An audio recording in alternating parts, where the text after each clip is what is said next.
Okay guys, I finished the underbinds off that I showed you how to do earlier, and what we've got here now is the rod ready to have the ramps bound and the guides to be bound on. So all the underbinds are done, and what I've done is I've given all of the underbinds a coat of finish epoxy.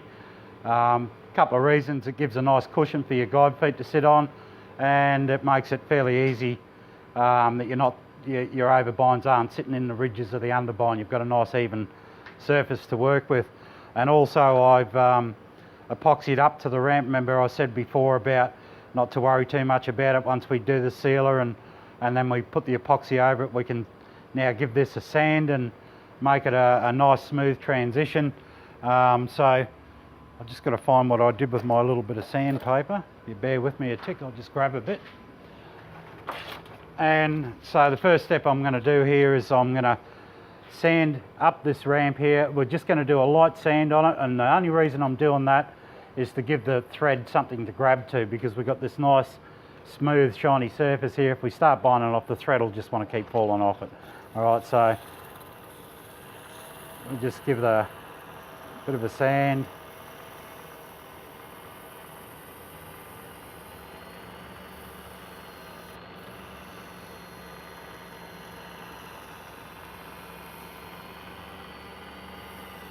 Okay, that's pretty much all we want to do. I'll sand the back one while I'm here.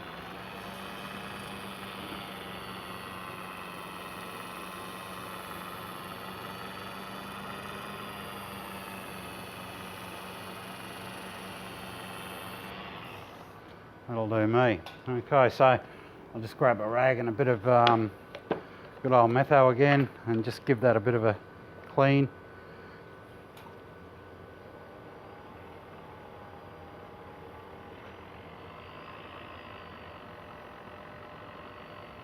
Okay, it's got that sorted out. Right, so I'll start off with the binding up of the ramp. So I used A thread for the underbind. I'm going to change now to a D thread.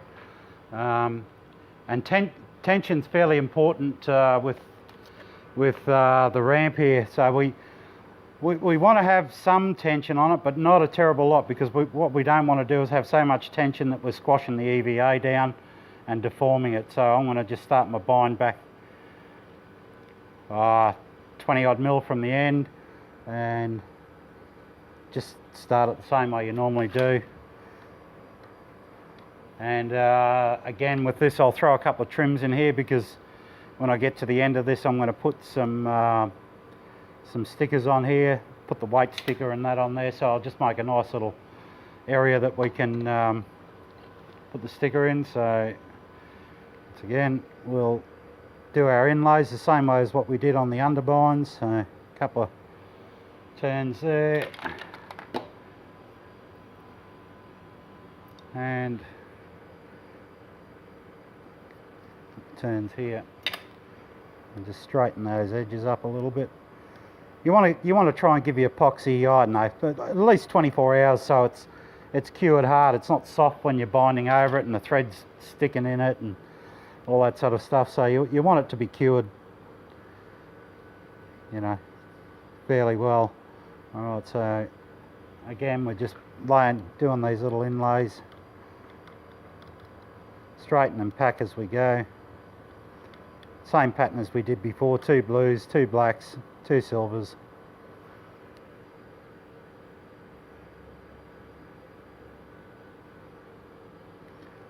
The gap in this with the 2 blacks will be slightly wider than it was, because we're using D thread against A thread on the underbinds, but we're away from the guide area there, so we won't really notice it too much.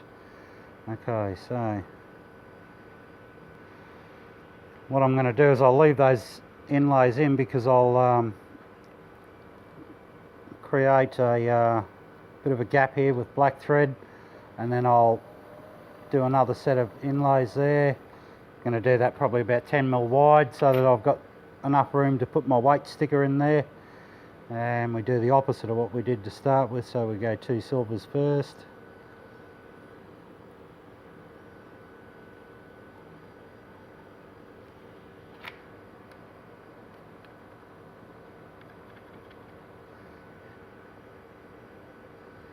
2 blues.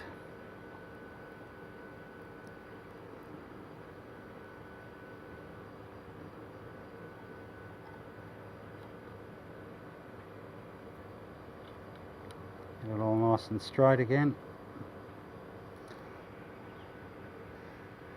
Okay, that's pretty good.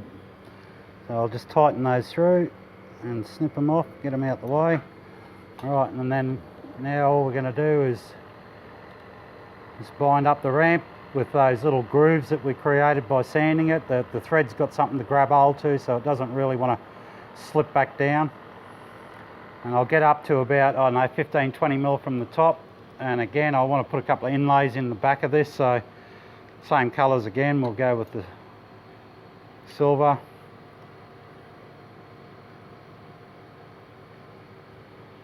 And the blue.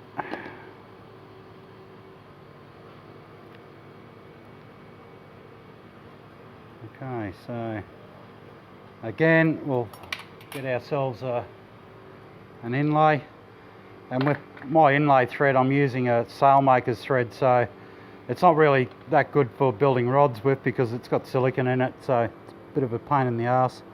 But it's a really strong thread. You'll never break it as a pull through. You can use braid. I've just found this Sailmaker's thread really good. So I'm going to get about 5 mil from the end there. I'm going to give myself about 2 meters of the black thread, snip it off, and then we're going to do our last little trims on the end here, again opposite to the front. So 2 of silver. And then back over, 2 of black,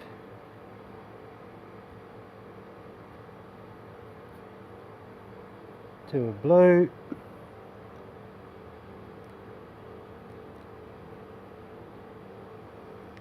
and then we'll just finish this off for about the next 4 or 5 mil with black. And because I'm doing this by hand, I can put a little bit more tension on the back of this to lock it all down into the back of the ramp. Alright, so you want to run it right to the edge of your sanding marks to finish it all off, and it sort of finishes the edge off nicely, but it's also got a binding over the end of where the leather was sitting down in that recess, so the leather can never really pop out, because by the time we finish binding this and then give it another couple of coats of finish, it's there forever. So just tie this off, all 3 threads again into the pull through. If you have too much tension on this, again you'll deform the ramp, and not only that, when you start to apply your finish, you might find that your bindings will pull. In other words, they'll all sort of halfway unravel. Anyway, I'll get hold of this pull through, tighten. I'll cut it off a few mil from the end there because the pull through is back a long way. Again, we'll go along and take these tag ends out, and then we'll give it a light burnish.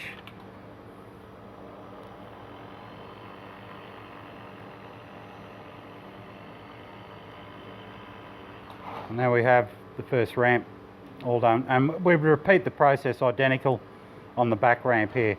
But for the time being, what I'm going to do is I'll go through and I'll just show you how I overbind these little sexy rollers that Alps have kindly provided for me.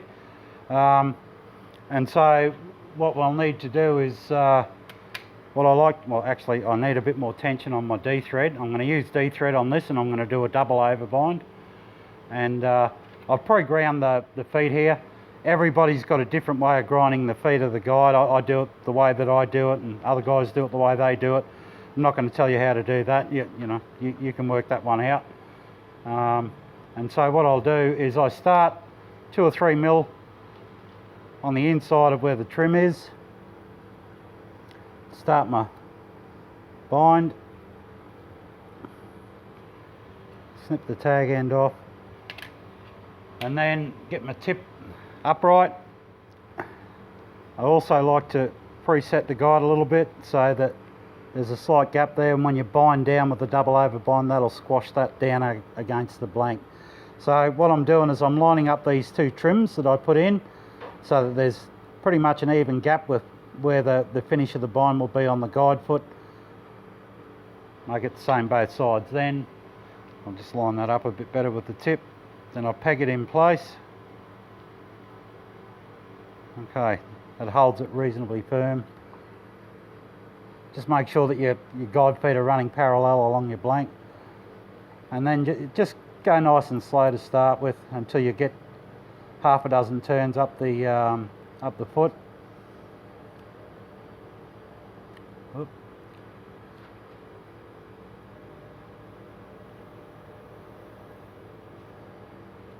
Once again, gaps, we don't want gaps. Okay, so I'll get up to near the end there, and what I'll do is I'll just go along, and while I'm doing the last couple of turns up to the end of the foot, I'll just give this a bit of a burnish, flatten the bottom threads out, give you a nice flat surface to bind back down. You can tie this off at the end if you want to, and then restart your next over bind down the start, but I like to make it a continuous bind. Oop.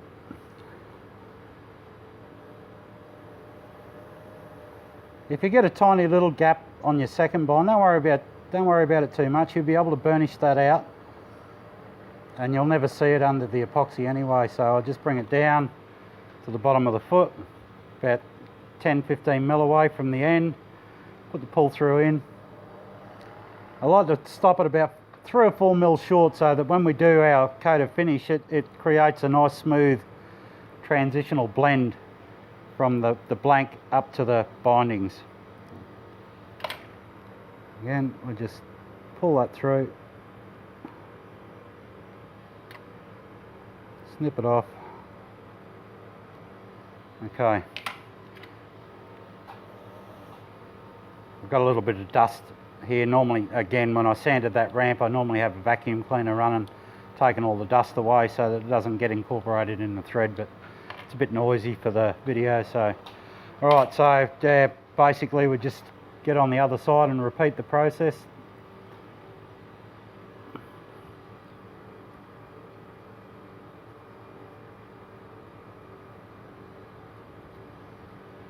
A few turns on it, get it nice and straight again. Snip the tag end off.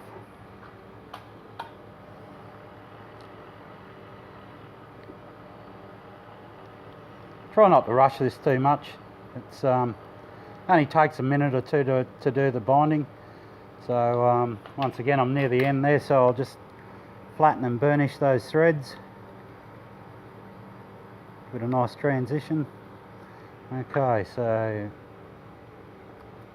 just hook it up over the top, get yourself a nice straight edge to start with, and then just run back down the guide foot. Always losing the pull through, throw them on the floor all the time. Anyway.